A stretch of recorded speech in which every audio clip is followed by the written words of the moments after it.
myself, and our team of people, we spoke and we felt like, relative to what I said earlier, salary cap, future, uh, our team being able to provide our team with more and more role players, layers of players. It was in the best interest of our team to move DeAndre to Arizona. You just heard Houston Texans head coach Bill O'Brien defending his very controversial decision to trade away his top wideout, his top weapon in general, in DeAndre Hopkins. Joining us now, a man who always brings a smile to my face. Good energy right there. Marcus Spears, good to see you. Stephen A., you're up first. Are you buying O'Brien's excuse? Hell no, not even a little bit. I don't want to hear that, because the reality of the situation is that there's been a mountain of evidence throughout the years that Bill O'Brien has made his own decisions. I'm not saying he didn't consult with people or he didn't tell anybody, but he's made decisions for personal reasons. DeAndre Hopkins was a personal reason. They didn't get along. If Bill O'Brien had a great relationship with DeAndre Hopkins would still be a member of the Houston Texans. You know why? Because what he had, Marcus, on his contract, like 2 or 3 years left on his deal. This is a future Hall of Fame receiver. He's had over 1,000 receiving yards for the last 5 seasons. He's had over 100 receptions the last 2. You have a star young quarterback in Deshaun Watson, who loves this kid. They were like brothers with each other. They both went to the same university, Clemson University, and what have you. You know what time it is, and you got to take that into consideration as well. But what did you do? You decided 3 years, 2 years in advance, you were going to make this decision on DeAndre Hopkins. It's because y'all did not have an ideal relationship with each other, and that superseded your football judgment. I'm not going to sit here and tell you that Bill O'Brien doesn't know football. The man's been to the playoffs about 4 different times. He's won the division just as many times, the AFC South. We get all of that, even though he hasn't sniffed at a title. We understand all of that, but I'm not going to. I saw the job that he did at Penn State, which was a damn good job. I know what credentials he had as an offensive coordinator working with Tom Brady before he went to Penn State. I'm not here to impugn his football acumen. A matter of fact, it's because of that I know it's personal. Because him being as smart of a football mind as he is, because he's certainly not a dummy, there is no way on earth you move DeAndre Hopkins unless your personal feelings usurped and superseded your football judgment and acumen. He can try to slice it and explain it any way he wants to. But the city of Houston, H-Town, needs to hold him accountable for this, because for some reason, Rick Smits, the GM, is gone. Multiple other folks who've worked under him when they've struggled and didn't live up to expectations is gone. Somehow, some way, Bill O'Brien is always the one who ends up standing since he's arrived in Houston. It seems to be everybody's fault but his. At some point in time, H-Town has to say, enough's enough. The moves that he's made is costing us too much.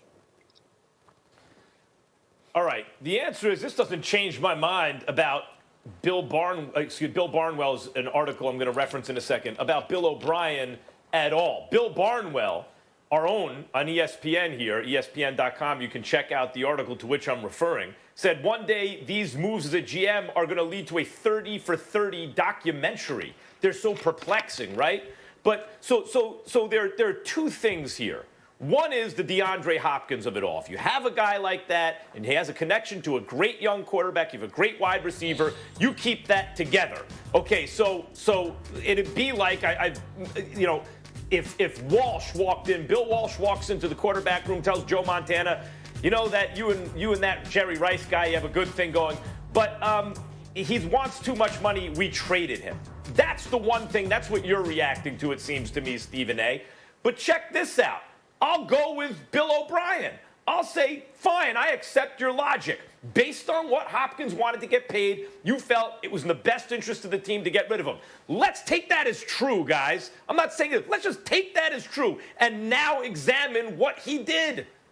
He traded DeAndre Hopkins and got back a running back on such a bad contract. In that same Barnwell article I referred to, he said you need to get at least a 3rd-round draft pick as compensation just for taking the contract, David Johnson's contract. So When you look at the deal, they swapped fourth-round picks in different years. You call that a more or less canceling out. They got a second-round pick and David Johnson for DeAndre Hopkins. Now think about this. If you're supposed to get a third-round pick for taking David Johnson's contract, then the second-round pick you got is really more like a third-round pick, because you'd have to package something together just to even move up to the second round. So essentially what he did was trade DeAndre Hopkins in his prime for the value of a third-round pick, more or less. Think about that. Even if you take Bill O'Brien at his word, it's a terrible deal by a horrible GM. Hey, so this is what's funny to me, and I love what both of you just said. Bill O'Brien needed a lawyer to be with him during this interview for somebody to tell him to shut the hell up, all right? Because you keep talking yourself into this hole. First of all, in today's NFL, who in the hell is planning for 2 to 3 years out when you have a franchise guy?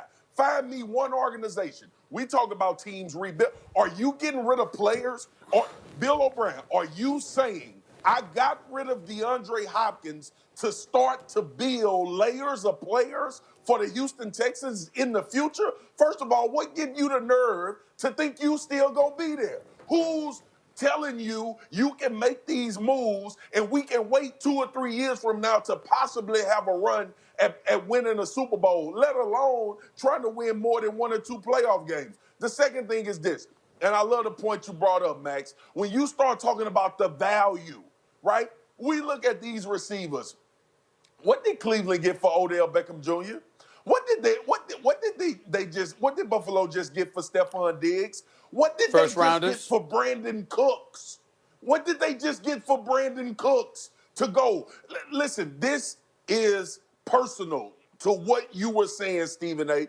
This is Bill O'Brien trying to emulate the guy in New England. This is also Bill O'Brien having, it's almost arrogant to tell your team that I'm going to get rid of arguably the best offensive weapon that we have because I want to build 2 or 3 years.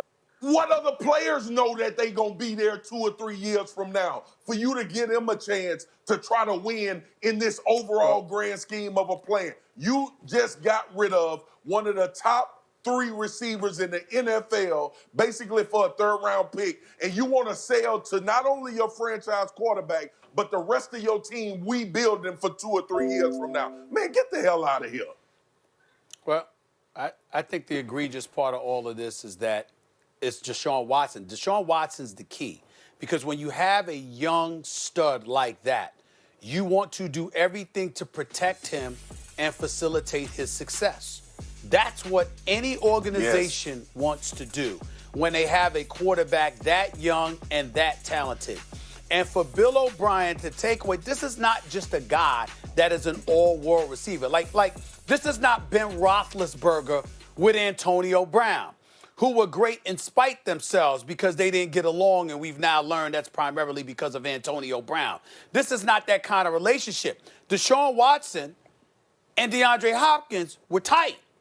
They both came from Clemson. In the offseason, we were there last year, Molly, Max, like we've talked about on numerous occasions when Clemson hosted First Take.